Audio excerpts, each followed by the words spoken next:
국제통화기금 IMF가 올해 우리나라 경제 성장률 전망치를 1.5%로 또다시 낮췄습니다. 한국은행도 올해 성장률을 2월 전망치인 1.6%에 못 미칠 수 있다고 밝혔던 만큼 경기 침체가 본격화한 게 아니냐 이런 우려가 커지고 있는 상황인데요. 관련 내용들 김대호 박사와 짚어보겠습니다. 어서 오십시오. 네, 반갑습니다. 예. 자, 요즘 들어 저희가 계속 짚어왔던 부분입니다. IMF가 올해 우리나라 경제 성장률 1.5%로 하향 조정을 했는데 1월에 1.7%에서 0.2%포인트니까 일단 뭐 볼 때는 비율로 보면은 적지 않은 거기 때문에 뭐 경기 침체는 계속 뭐 우려가 되어 왔는데 왜 또 낮춘 걸까? 최근에 뭐 그 금리도 좀 이제 동결됐고 좀 그 어떤 상승세를 멈춘 것 같고 여러 나름대로 좀 예상보다 괜찮은 거 아니냐는 분석도 있었는데 왜 또 낮춘 건가 짚어볼까요? 네. IMF 하면 단순한 사슬 경제연구소가 아닙니다. 예. 세계 중앙은행이라고 볼 수가 있고요. 네. 전 세계 통화 질서를 감당하고 있고 우리나라로부터 한국 정부로부터 주기적으로 각종 통계를 보고받고 있고 또 수시로 분석하고 있습니다. 예. 그런 만큼 이제 정확도가 가장 높다라는 평가를 듣고 있는데요.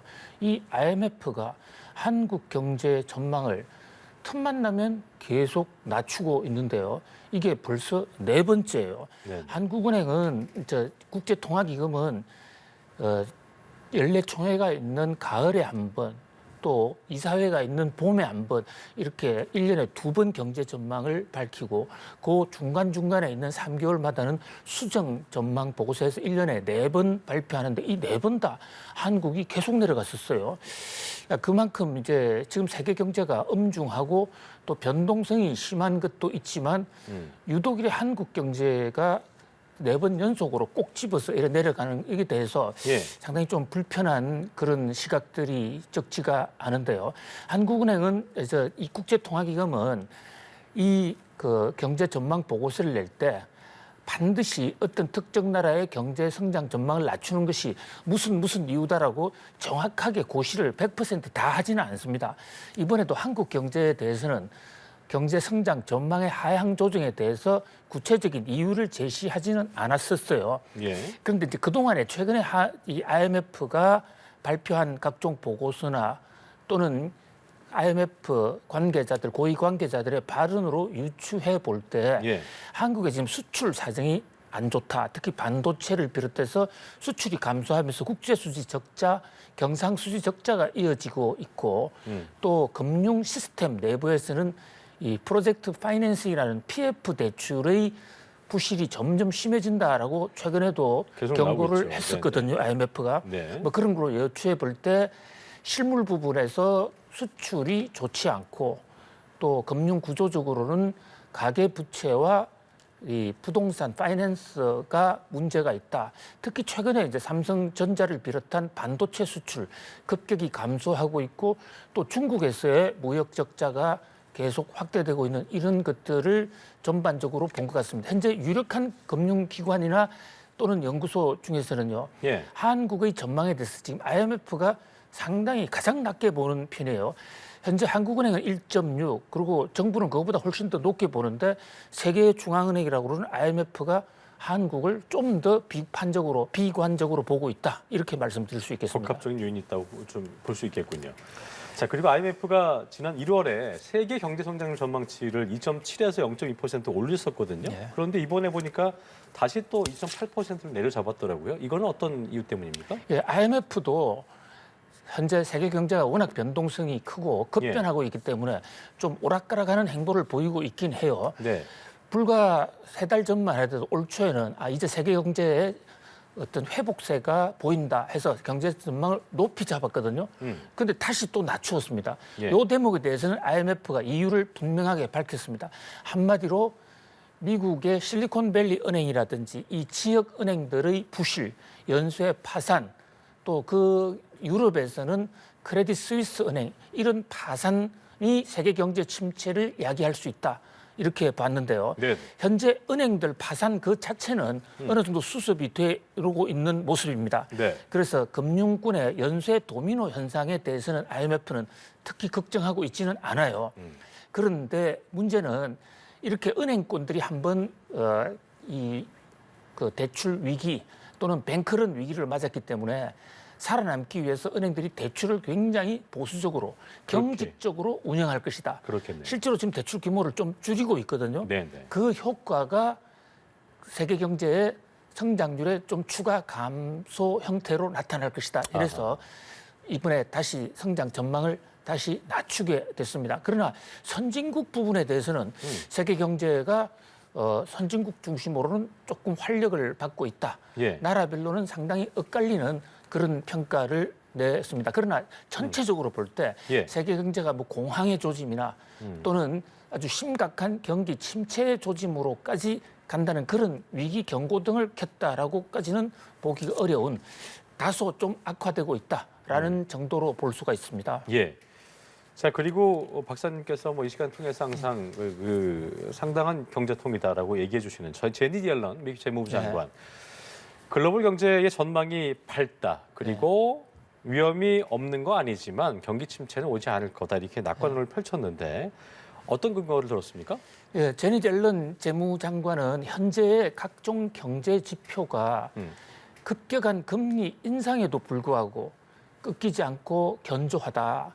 특히 고용 부분에서는 통상적으로 금리를 이렇게 한꺼번에 계속 올려서 지금 5.00%까지 올라가 있는데 이 정도 되면 고용 참사나 실업률 폭등이 와야 되는데 오히려 실업률은 떨어지고 있고 고용 사정도 일자리가 최근 좀 증가율이 조금 줄었지만 여전히 튼실하거든요.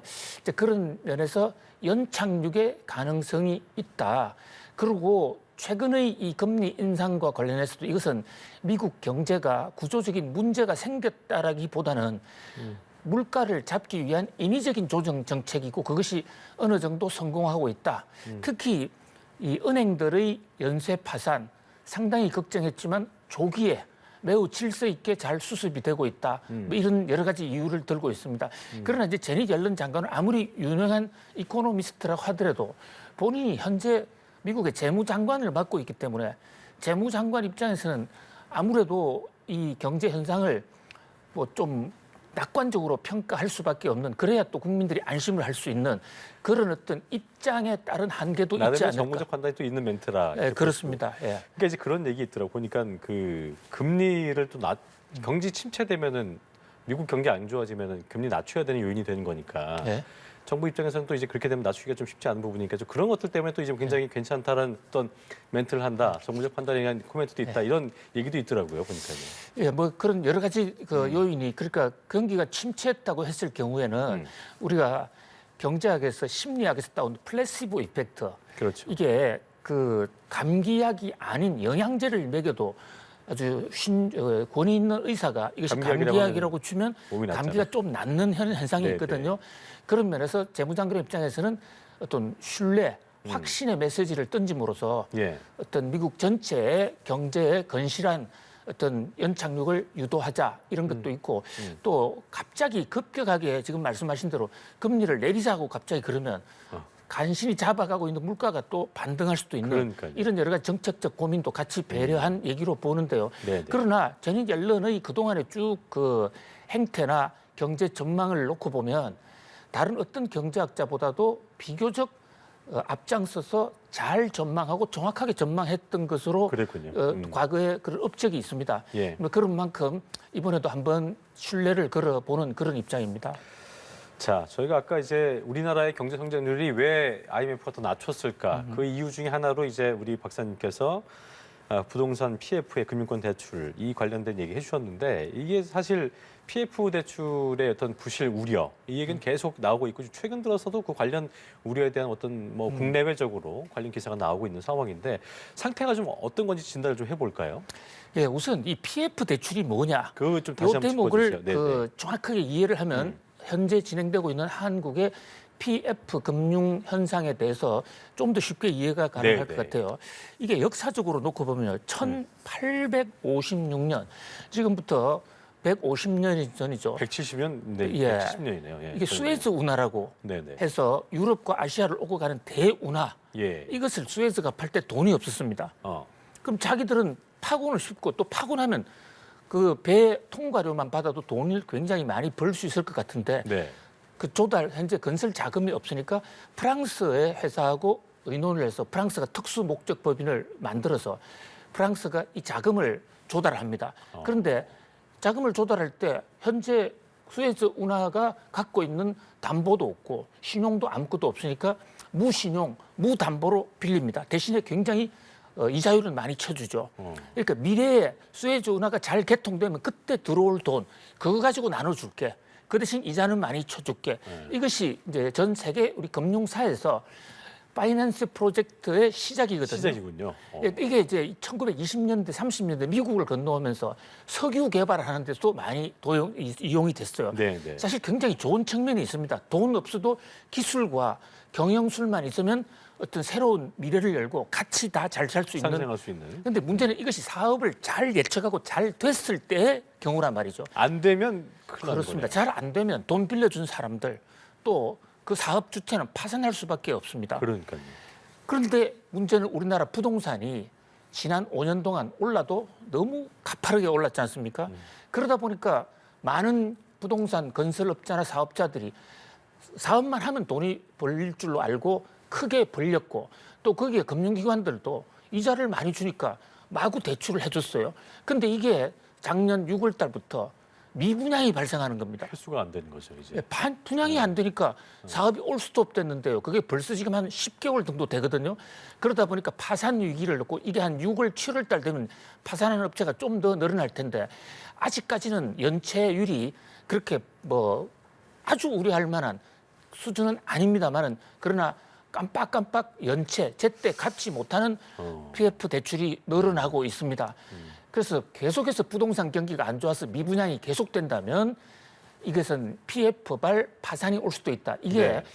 꼭 14년 전이죠. 2008년도 당시에 글로벌 금융위기 때 우리나라의 단체 저축은행들이 이 PF 대출, 부동산 PF 대출을 엄청 해줬다가 당시에 약 35개 이상이 도산했습니다. 회사들. 금융기관이 도산했어요. 그러니까요. 돈은 금융기관이 빌려줬으니까요.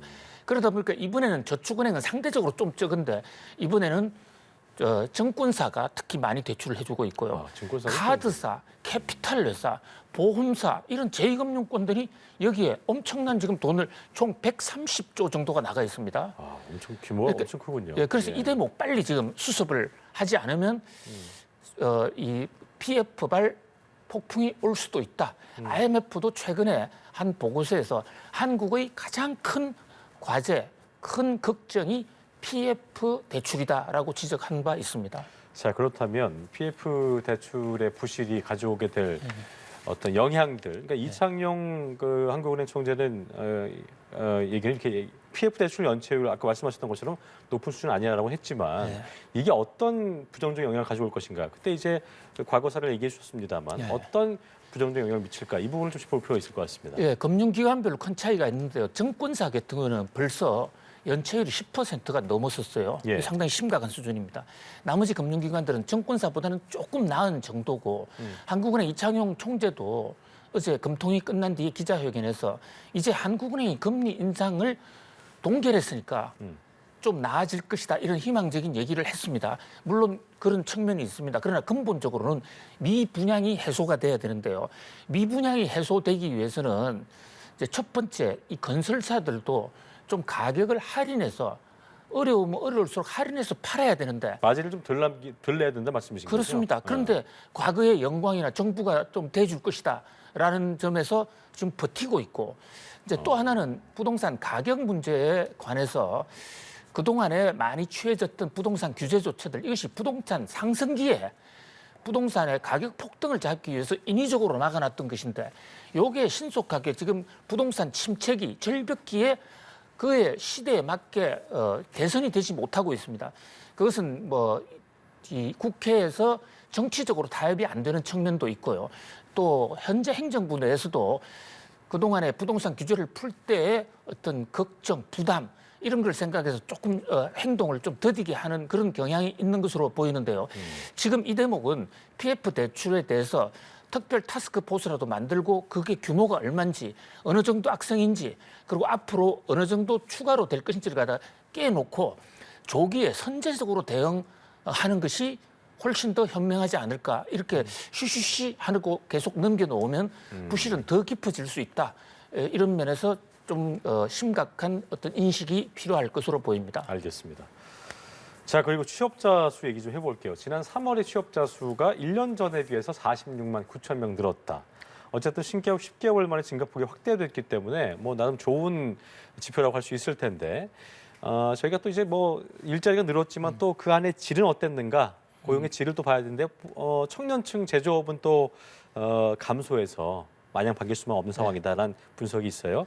종합적으로 판단해 주시고 그렇습니다. 마무리하겠습니다. 총체적으로 볼 때는 일단 다행이다. 지금 경기가 어려운데도 고용 숫자가 더 늘었습니다. 예. 지난 9개월간 고용 증가폭이 계속 감소해 왔었는데 3월 달에 다시 늘었습니다. 46만 개. 결코 적은 숫자가 아니거든요. 예. 일단은 다행인데 문제는 이제 그 내용에 있어서 증가폭이 대부분 60대 이상의 어르신들 일자리예요. 그렇군요. 어르신들에서 55만 개 정도가 늘었기 때문에 어르신들 일자리 빼고 나면 실제로는 줄었습니다. 그렇군요. 그러니까 50대 이하에서는 줄었다. 특히 청년층에서는 상당히 감소폭이 늘었다. 그래서 최근에 늘어난 것은 일단 베이비붐 세대로서 노인층 인구가 늘어난 측면도 있고 또 외부 활동이 증가되면서 돌봄 수요 이런 것이 늘어나는 데 대한 노인층 수요가 늘은 것이 근본적 개선은 아니다. 이래서 고용에 대해서도 여전히 우리가 같이 함께 노력해야 할 것으로 보입니다. 알겠습니다. 여기까지 경제일기 김대호 박사와 함께했습니다. 오늘 말씀 고맙습니다. 고맙습니다.